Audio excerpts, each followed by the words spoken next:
You don't hate the world, you hate yourself. And the more you pretend you don't, the more the enemy inside you grows. Carl Jung didn't come to teach you how to be good. He came to remind you that your kindness is just a mask and that even your selfishness can be sacred. If this is already starting to burn you up inside, sign up now, because no one here will hold you. Here you will be ripped out of your own lie. You think evil is outside. But what if the beggar, the traitor, and even the devil are pieces of you? What if the true calling is to love precisely that inner enemy you are trying to bury? Do you think it's easy to hear the raw truth from a human being? It isn't. Carl Jung knew this when he spoke of confessions. He said that even the doctor, the one who should be the figure of balance, also has a shadow that turns in the face of the horror of what he hears. But here's the wound. There is no healing without accepting the worst in others, and that requires you to first accept the worst in yourself. Think about it. How can you advise someone on discipline if you yourself can't control your cell phone for more than 10 minutes? How can you say you forgive if you still harbor venom against the father or mother who failed you? Confessions are daggers. The patient throws their body to the ground, but the doctor, the friend, the mentor, they also bleed inside. Acceptance isn't saying it's okay, it's bearing the weight without running away, without hiding behind cliches. It's feeling the filth, the fear, the guilt, and still not turning your face away, because if you turn your face away, you kill the chance to free someone, and if you kill them, you kill yourself. Confession isn't just someone else's, it's yours too. Everyone carries this secret desire to pour their own rottenness into someone's ear, to drop the mask of virtue and say, I failed, I betrayed, I desired destruction. The problem is that most prefer to hide. Have you ever noticed how, even in the religious confessional, the faithful omit what weighs most heavily? They speak of the small lie, but never of the death wish they harbor against their brother. They speak of laziness, but never reveal the envy they silently chew upon when they see another's success. Carl Jung understood that without the courage to bring the mud to the table, the soul becomes ill. And when it becomes ill, the body pays. How many today are drowning in gastritis, insomnia, and panic, not because they lack medication, but because they lack the courage to tell themselves the truth? To confess is to bleed, to admit that the self was not born clean, but stained, torn, and contradictory. He who does not dare to confess does not dare to live. And here comes the sharpest blade. You are no different from what you condemn. The one you point out, the corrupt, the traitor, the violent, all of this is also within you. You just can't bear to hear it because your mask trembles. The weight of confessions is this: when the other spills their hell, you recognize yourself in them. It's as if the walls you've built fall away and suddenly you're naked, facing the same abyss. And this is where the true calling arises. The calling not to be a saint, but to endure looking into the mire without vomiting, without feigning purity. Because every quick judgment is an escape, a fear of recognizing the reflection in the mirror. Want a practical example? The next time you feel disgust or anger towards someone, don't run away. Ask, where does this same worm live inside me?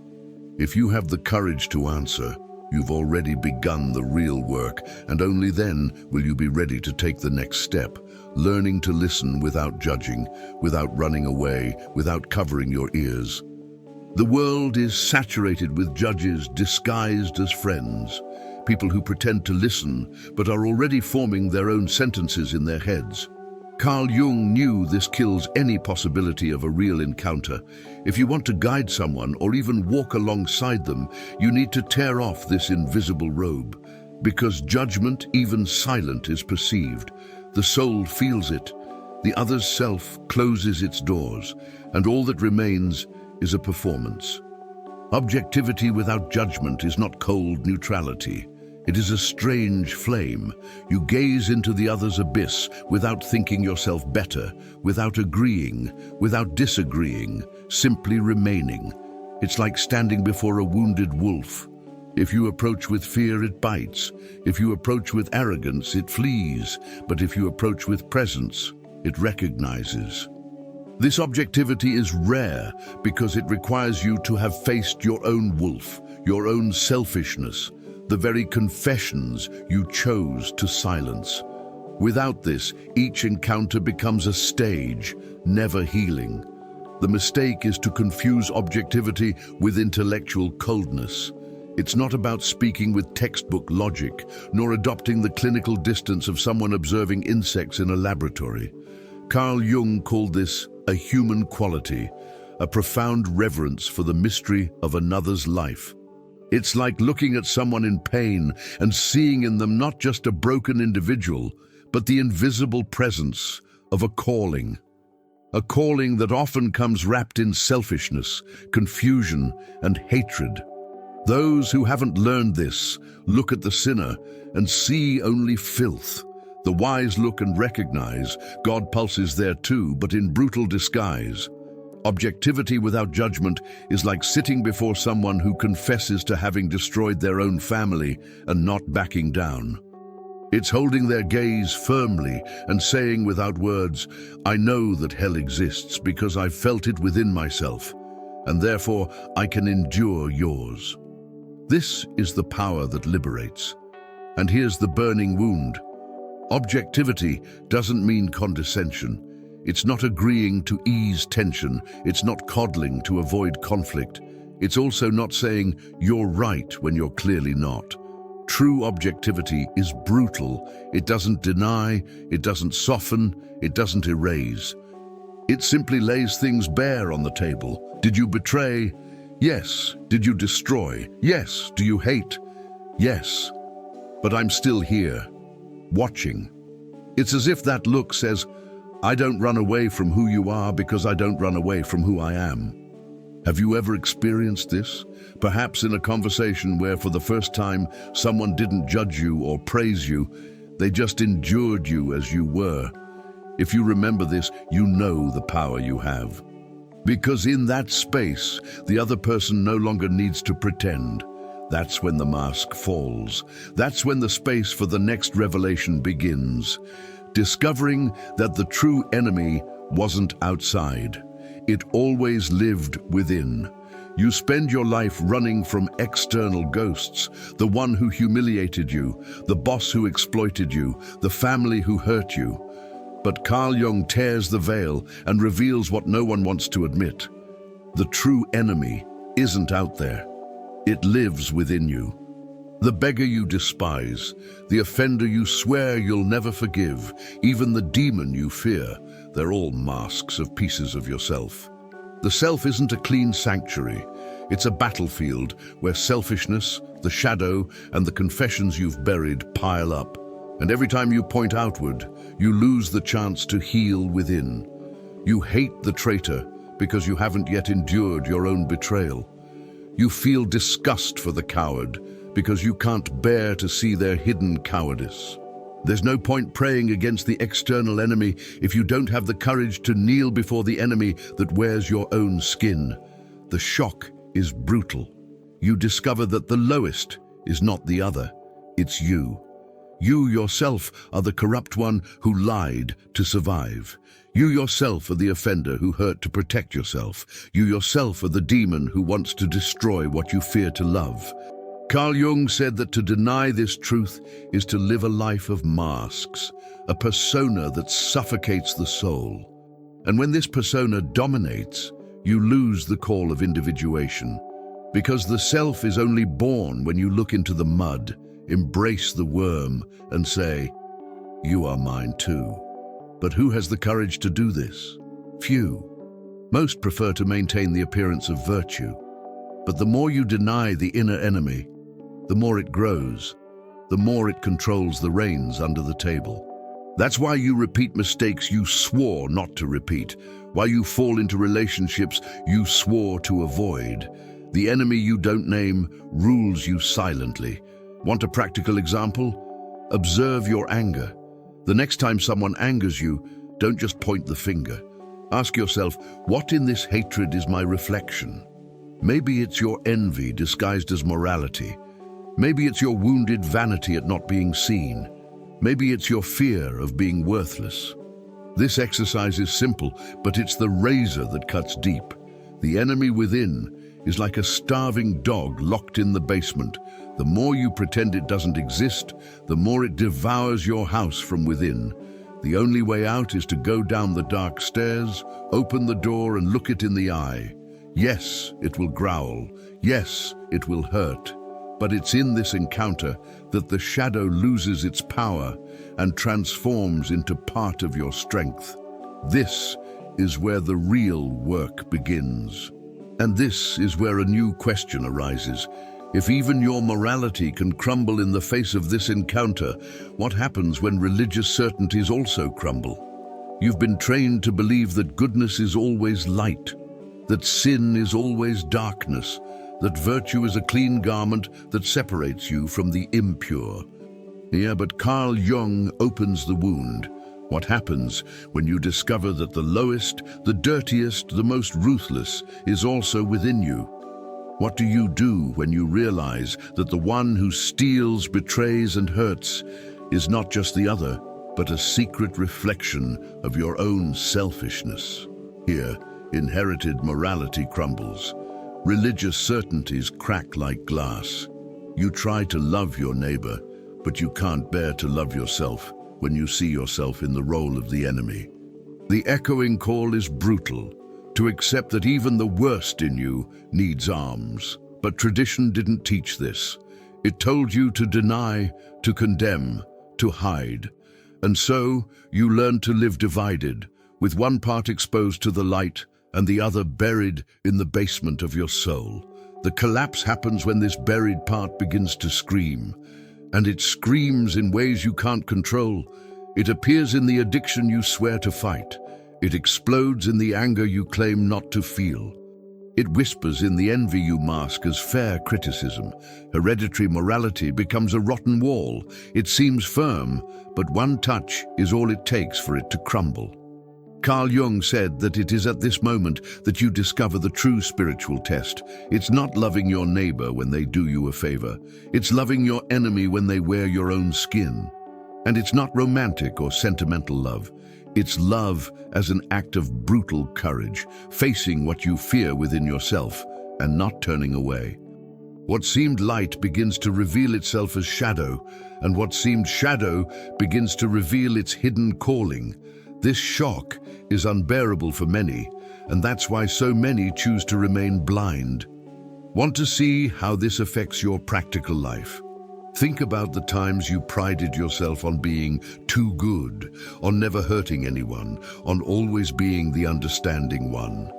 Ask yourself, wasn't this kindness just fear in disguise? Fear of rejection, fear of confrontation, fear of being hated. This is the trap of inherited morality. You wear virtue like armor, but inside you bleed with cowardice. The collapse comes when you can no longer maintain the pretense. And at that moment, you either go mad trying to hold on to the mask, or you free yourself by accepting the truth. Even morality can be a prison. Even virtue can be selfishness in disguise. That's when you realize the war isn't against external dogmas, but against the civil war raging within your soul. And if the soul is at war, the next step is inevitable. You will have to look within and face the hidden battlefield. Within you, there's a silent war that doesn't make the news, but that destroys your life more than any external conflict. Carl Jung called it neurosis, but the real word is civil war of the soul. One side of you wants to obey inherited rules, the other cries out for freedom. One side demands virtue, the other demands selfishness. One side recites confessions of guilt, the other wishes to throw off all chains. And you're caught in the middle, torn apart, trying to reconcile the irreconcilable. This battle isn't theoretical, it bleeds through your body. It's the insomnia that won't let you rest, the tightness in your chest when you look in the mirror, the anxiety that corrodes every moment of silence. The price of denying this war is living fragmented, like an army turning against itself. And every army that fights against its own people sooner or later falls. A soul at war reveals itself in the patterns you repeat. You promise to change, but return to the same toxic relationships. You swear to love yourself, but betray yourself with every choice. You say you believe in God, but live denying the very instincts He planted within you.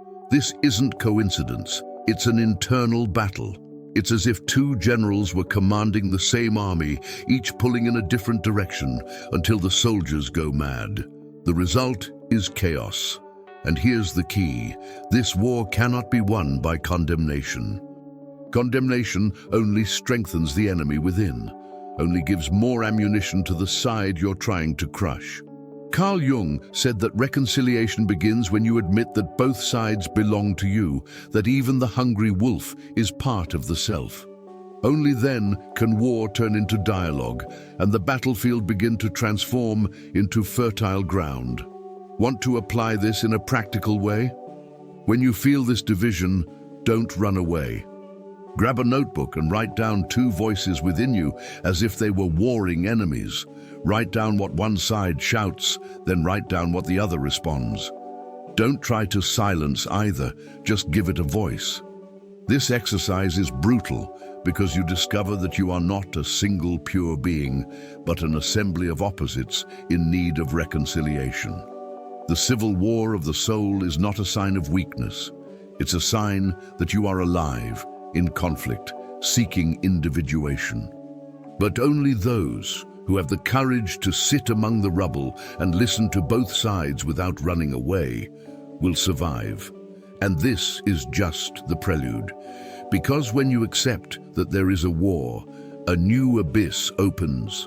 The realization that it is no longer enough to follow traditions, no longer enough to copy paths. Then arises the need for something even more radical, to respond to the call of individual life. Modern man can no longer bear to live by imitation. Carl Jung knew this when he said that the problem is no longer knowing how to imitate Christ, but how to live one's own life. The call is not to repeat dead traditions, but to delve into the raw reality of the self. And this call hurts, because it offers no guarantees. It rips you from the comfort of already trodden paths and throws you into the darkness of your own existence. Have you noticed how everything around you pressures you to follow molds? Study this, work at that, believe what everyone else believes. But the self does not negotiate with masses. It demands uniqueness, even if it seems small, fragile, or unimportant.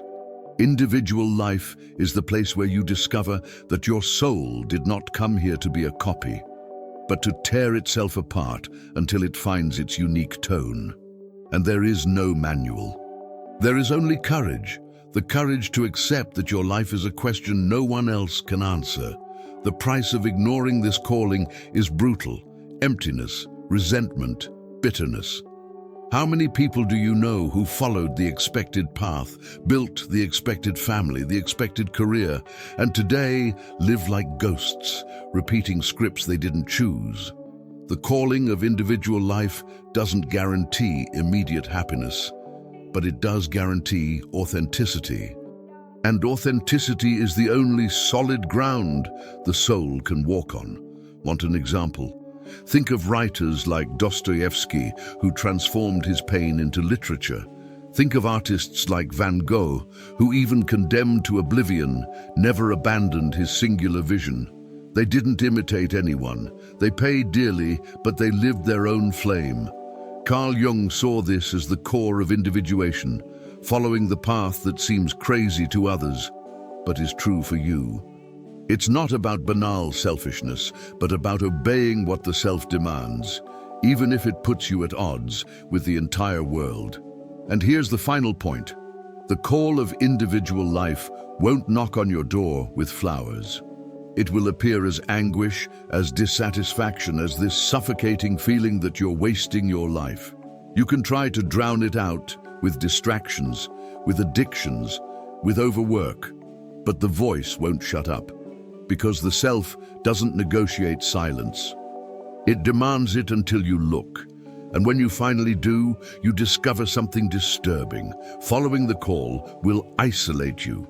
It will push away those who wanted to keep you on script. It will plunge you into solitude. But it's in this solitude that you find the spark of what's truly yours. And it's in this isolation that the next cut appears, realizing that what the world calls selfishness may actually be your soul's most sacred force. You are taught to believe that selfishness is a sin, that self-care is a moral weakness, that only those who give themselves to the point of exhaustion are worthy of love. But Carl Jung cuts this lie to shreds. There is a sacred selfishness, a vital impulse that protects the soul from being devoured by others. This selfishness is not the childish whim of wanting everything for oneself, but the brutal courage to assert one's own existence. It is saying no when the whole world expects your submission. It is closing the door when everyone wants to invade. It is listening to the inner call above external demands. The self demands this, because without this selfishness, you become a shadow of others, hostage to the expectations of others, a beautiful doll but empty inside. Sacred selfishness is the sword that separates what is yours from what never was. And without a sword, you have no borders, no soul. Want a practical example? How many times have you said yes to avoid disappointment, but returned home destroyed, betraying yourself? How many times have you accepted a suffocating relationship, a job that crushed your soul, just to maintain an image of goodness? This isn't love, it's cowardice. This is sick selfishness, which disguises itself as virtue to avoid the pain of confrontation. Sacred selfishness is the opposite. It faces pain, faces rejection, faces hatred, but doesn't give up its own truth. It's like Van Gogh, who painted alone, rejected, and yet obeyed the voice that burned within him. It's like Socrates, who drank hemlock rather than betray the call of philosophy. This selfishness is sacred because it protects the fire of the self. It doesn't ask permission. It doesn't negotiate with traditions. It knows that those who try to please everyone betray themselves, and those who betray themselves die in life. But sacred selfishness is dangerous. It alienates, it isolates, it makes you lose people, opportunities, and applause. And that's why few choose it. But here's the revelation. This isolation is not a curse, it's an initiation. Carl Jung said that when a person surrenders to this selfishness, they separate themselves from the crowd to find their own soul. It's a bitter but fertile solitude. It's the dark night that prepares the dawn. The selfishness that everyone condemns may be precisely the path through which you reconcile with your own life. It's at this point that the word selfishness transforms into a vital force, a portal of individuation. And if you have the courage to cross it, you'll discover something even more brutal. That solitude, far from being a punishment, is the place where the soul awakens its hidden powers. Most fear loneliness as if it were a death sentence, but Carl Jung knew it's more than a void, it's a portal. When sacred selfishness separates you from the flock, the first impact is brutal. Deafening silence, a lack of applause, the abandonment of those you swore would be by your side. This is where many crumble, because they confuse loneliness with failure. But loneliness isn't failure. It's a training ground. It's in isolation that you discover if you have something inside you, or if it was just a reflection of the noise of others. The self speaks softly and can only be heard when all other voices fall silent. Want an example? Think of the despair you feel when your cell phone runs out of battery and you're left without distraction. This discomfort is just a rehearsal for what real loneliness provokes, a confrontation with your own soul, unfiltered, uninhibited, and unanesthetized. Solitude is the secret laboratory where the soul distills its strength. It's where you discover you can survive without the praise that fed your ego, without the validation that sustained your mask. It's like a body that stops relying on sugar and learns to live on deeper energy. At first it hurts. You feel weak, empty, on the verge of collapse. But if you endure the process, something changes. Your mind begins to reveal layers you've never seen. You perceive patterns, understand pain, and rescue buried memories. Carl Jung said it's in this complete abandonment that the hidden powers of your inner nature awaken. It's as if the self were a gold mine buried beneath layers of noise, and only in solitude can you dig deep enough to tap it. This is the true calling, not to run from silence, but to traverse it until it transforms into revelation. But make no mistake, loneliness doesn't come simply as sweet silence.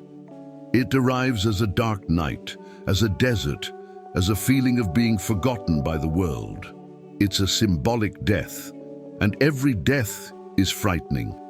But in this desert lies hidden manna, the spiritual nourishment that never appears amidst the crowd. It's when you're alone that you learn to value true love, the kind that doesn't depend on convenience. It's when you're alone that you understand who your true ally is and who was merely a shadow of circumstance. And it's when you're alone that you discover that your greatest companion is the self, that indestructible core that never abandons you. Loneliness is a portal because it tears you to the bone, but it opens the way to something greater, realizing that even the darkest shadow can hide an inverted light. And it's precisely here that a new law begins to reveal itself, the law of opposites.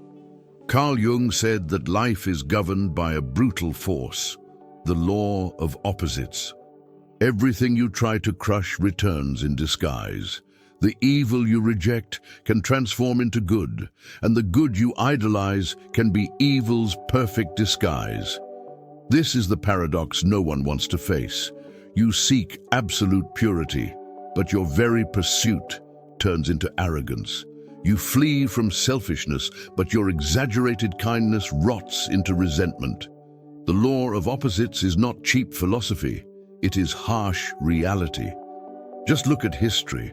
How many regimes were born promising freedom and ended in tyranny? How many relationships began as love and ended in hate? The self operates in this field of tension, forcing you to realize that nothing is absolute. Every angel carries a demon. Every demon hides a seed of light. To deny this is to live blind, condemned to repeat the cycle you pretend not to see. This law is cruel because it dismantles all certainties. You think you're helping someone, but realize you are actually seeking to feel superior. You believe you're being fair, but discover your justice was revenge in disguise. This is the law of opposites acting silently. It's as if life were a sadistic master, always reversing roles to force you to see the other side of the coin. And here's the catch. There's no point in running away because the antidromia is inevitable. Every excess generates its opposite. The more you cling to rigid morality, the more your shadow grows. The more you seek to be loved, the more you lose yourself in rejection. The only way out is to face the contradiction head on. Accept that the selfishness you condemn may be your lifeblood. Recognize that even your shadow is at the service of the self's call. Only then does war become a possibility for unity. Want to put this into practice? Look at the areas in which you're most proud. Perhaps it's your kindness, your discipline, your faith. Now ask the brutal question, what if that's precisely where my greatest shadow resides? Perhaps your kindness hides an inability to set limits. Perhaps your discipline hides a fear of failure. Perhaps your faith hides a terror of emptiness. The law of opposites spares no one. It shows that the wolf and the lamb are within the same body, and that the soul only matures when it stops denying this coexistence. Carl Jung called this inner reconciliation, not eliminating the opposite, but enduring its presence until it reveals its purpose. And when this truth bursts into your consciousness, You understand that life doesn't seek your perfection, but your wholeness.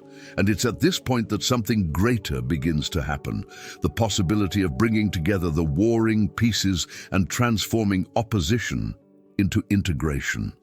There comes a time when the internal war can no longer continue. The soul is exhausted from fighting itself.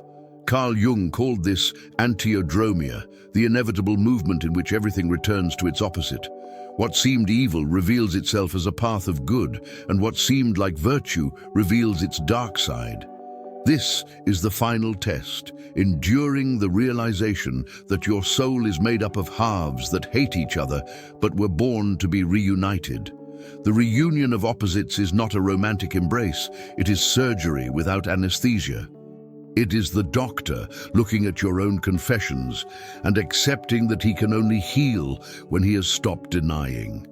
It is you stopping pretending you are only light and stopping condemning yourself as if you were only darkness. It is understanding that yourself is only complete when the wolf and the lamb can drink from the same water without you having to kill either. This reunion doesn't happen in books, it doesn't happen in temples, it doesn't happen only in therapy. It happens when you're alone, confronted by what you fear most. It's the moment hatred explodes in your chest, and instead of projecting it onto others, you embrace them as a brother. It's when the envy you condemned becomes a compass, showing you where your true desire lies. It's when the selfishness that seemed like a vice reveals its sacred face, the need to protect the unique spark of your calling. The reunion of opposites isn't theoretical. It manifests itself when you can laugh at your own pain, when you find peace in your own chaos, when you understand that each defeat hid a piece of your victory. Carl Jung said that at this point, civil war ends because both sides realize they've always fought for the same thing, the chance to exist fully. Want to experience what this means? Take a pain you've always wanted to eliminate. Maybe it's loneliness, maybe it's resentment, maybe it's the fear of failure. Instead of banishing it, sit with it. Write down what it has to say, as if it were a letter from the enemy. You'll realize that behind the pain lies a gift. Loneliness brings clarity. Resentment shows where you still need to free yourself. Fear reveals the value of what you seek. This is the meeting of opposites, not to destroy, but to integrate, not to crush, but to transform. It's accepting that within you dwells a Christ and a demon, and that both are part of the same altar. And when this integration happens, you feel for the first time the peace that doesn't depend on external circumstances. But be careful. This peace is not the end of the journey. It's just the beginning of a life where each conflict hides an even deeper portal. And now I ask you, how many times have you called sin something that was just a desperate plea from your soul? How many times have you run away from the wolf without realizing that it was he who guarded the door to your healing? How many times have you knelt before inherited morals, but never before the enemy within you? It's not about winning, it's about accepting. And can you? If this tore you up inside, sign up now, because that was just the first cut.